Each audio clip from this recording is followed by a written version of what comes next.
are not hearing this, or do not understand this, or is it that,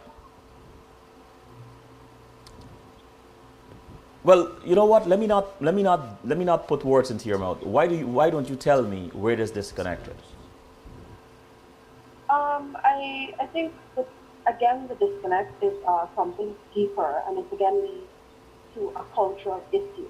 So you and I had this conversation a while back where I was explaining to you that if we were to examine the features of Guyana's national discourse, you know, the features of our national discourse line up with the features of an infamous Guyanese Speech Act, which was identified by the linguist Walter Edwards, and that Speech Act, Selwyn, is a cutout. So when you align the national discourse with the cutout, they're the same thing. So what we're basically having in Guyana is a national cutout, which does not allow for the exchange of ideas. And the cutout is present in the place where, or, the highest place of discourse in the country, Parliament. Now, when you've got that sort of discourse happening and you're not exchanging anything fruitful, it's very hard to communicate solutions or even to begin to formulate solutions.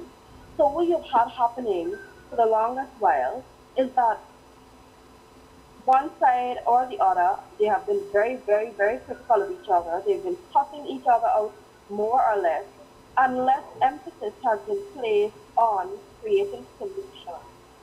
So when you don't have that presence of solution, what happens is that at some point, the bright young professional who is also an intellectual is simply not, they're going to recognize that they're not going to indulge in this puzzle. They're going to recognize the puzzle for what it is. They're going to recognize that the puzzle is not productive, that it hasn't led to solutions. And they're going to know that solutions are not very much present. So what this election boils down to is not looking at policies and issues and who has the best to offer, but it's about choosing between the lesser of two evils. And that is where a lot of young people are right now. I'm not choosing great policy, great ideas, great solutions, but I am choosing between two sides who have indulged in the national cutout, and I'm choosing between the lesser of two evils. Who's supposed to be listening? Who's supposed to be listening to this? To the People young who should be people, listening to this call. to that silent group that you speak of, that who you believe that, who have said to you, some of whom have said to you that they will not vote because of how they feel, because of the things that are important to them that they're not seeing, the manifesto, concrete plans, these things. Who's supposed to be listening to the voice and the echoes of that group of people? The entire top tier of the political leadership, the people who are currently there shaping campaigns and putting ideas out there, who are more or less marketing themselves, they need to listen to this, and they need to learn that service marketing is not going to be enough. Simply not going to be enough for them. If you were called to advise, what would you say? Now, Well, trying let me, Sarah, hold on. If you were called to advise, would you and can you? Now, I'm glad you rephrased it because that is why, I the expression is such on my face. Because a lot of the things I have said here to you today, Selvian, believe it or not, I have said it to top leaders on either side of the fence. I have said these exact things, and it has not been listened to. They simply have not listened to it. Uh, I, I, I don't think I'm going to say anything else with regards to that. I understand. Because at this point, I don't want to be giving, tainting the image of any one side more than the other because I think it deserves to be on equal ground. I just don't want to be the one to be, you know. Do you have any ideas how advocates can encourage people to listen? Now, uh, activists and advocates, it's not just about convincing people to listen. It's about building a certain relationship. And building relationships, it takes a very, very long time. So you're not going to be able to build the relationship that's necessary to get Guyanese to connect to what you're saying within a 3 week period or within a 2 month period. What should have been happening, Selwyn, is that these relationships should have been actively worked on over the last 4.5 years. I mean, where's everybody between that period from one election to the next?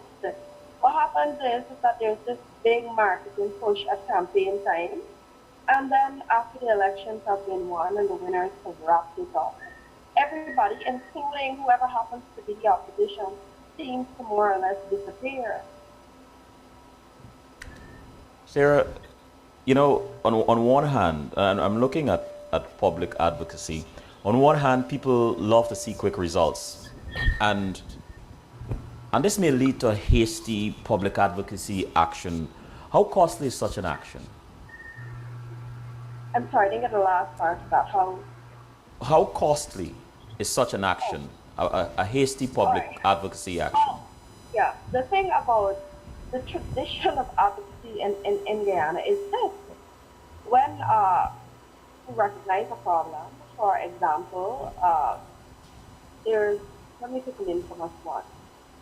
The former President Bharrat Jackdale's pension that amounts to more than $3 million in allowances and so on. So the immediate response to that was to hit the streets and to protest. Now everything that we're responding to, it at some point results in a protest. So when you go out there on the street and you shout at some street corner and you get your 5 minutes on the 6 o'clock news or whichever news is, what happens after that? What do you do? And will you standing at a street corner really change the fact that the former president is getting this unbelievable amount? No, it's not going to change it. And that, in my opinion, is very, very hasty advocacy. First of all, the people who are most concerned about this, and of course we're going to have a few, for want of a better term, senior activists in Guyana who are probably going to want to lead the cause. So first you meet up and you decide, well, this is the problem. What is the best way to address this? What strategy is going to lead to long-term results? And in our tradition of advocacy in Guyana, we have not seen that. We've not seen that at all. And so when you go shouting at the street corner, the people who you need to be having discussions with, people perhaps who you will need to connect to take a bill or to take something to Parliament, will no longer want to listen to you because how you're going to be perceived as an advocate is simply as somebody who's willing to stand up making noise at some street corner and not willing to use enough of the brain power to create solution. What is the dynamic when approaching, and you probably will have experience with this, approaching decision makers about key issues? Now, that's a very tricky thing in Guyana. Very recently, just a few days ago, I was at a consultation that was actually designing training modules for public policy advocacy work. So what the team did is, the project team, they did some research and they came up with some findings, and decision makers were, you know, giving some advice to civil society organizations, and they were saying, well, listen, if you were willing to be more reasonable and to dress like us and look like us and so on, so on, so on, we would be more willing to engage you. Now, you would expect diplomacy to be the first approach, but in a situation like Guyana, does this really work? And the truth of the matter is that in Guyana, you've got to be careful how you mix radical with diplomacy, because How you do what? how you mix diplomacy with being radical, with the protests and the media attacks and that sort of thing, you've got to be careful how you mix them in. So one of my most infamous moments as an activist was when I wrote a letter to Dr. Roger Luncheon about the USAID LEAD project that the government had been refusing to sign off on. In fact, they had denied knowing or agreeing to the LEAD project. So I immediately knew that Dr. Luncheon, if I had went the diplomatic route, would not give me the time of day. So I publicized it. So I went radical and I publicized it on social media. And Dr. Luncheon's counterattack was to splash me across the TikTok news. And then what I did is, at that point, I had already collected evidence. So when I did respond to him again, he did practically nothing. All he said was that we have to agree to disagree because he simply could not hide from the evidence. So in that case, while it may have appeared to be only radical action, thought and planning went into that piece of radical action. So it's the blend. Diplomacy doesn't always work in Guyana, and you've got to learn how to blend it with the radical at some point. So, at some point. But the important thing to recognize is that the same people you're putting on the spot with your public action are the same people you will have to sit down with at the table to work with to find solutions to the problems you're trying to solve. I'm impressed with what I just heard and encouraged that public action or your particular public action was preceded with careful thought and planning. Is that a norm among the scatter of young people that are rising in Guyana? It is present, Selwyn. I can tell you it's definitely present. There are quite a few young people who think carefully and plan what they're going to say and what they're going to achieve by saying it in a certain order. However, it hasn't yet become tradition among us. It hasn't yet become tradition, but I'm hoping that given a certain period of time, it does eventually become tradition. Sarah, my only fear sometimes when I invite you on is the amount of time, because you you're like an oasis of information and knowledge and understanding of what's happening in Guyana.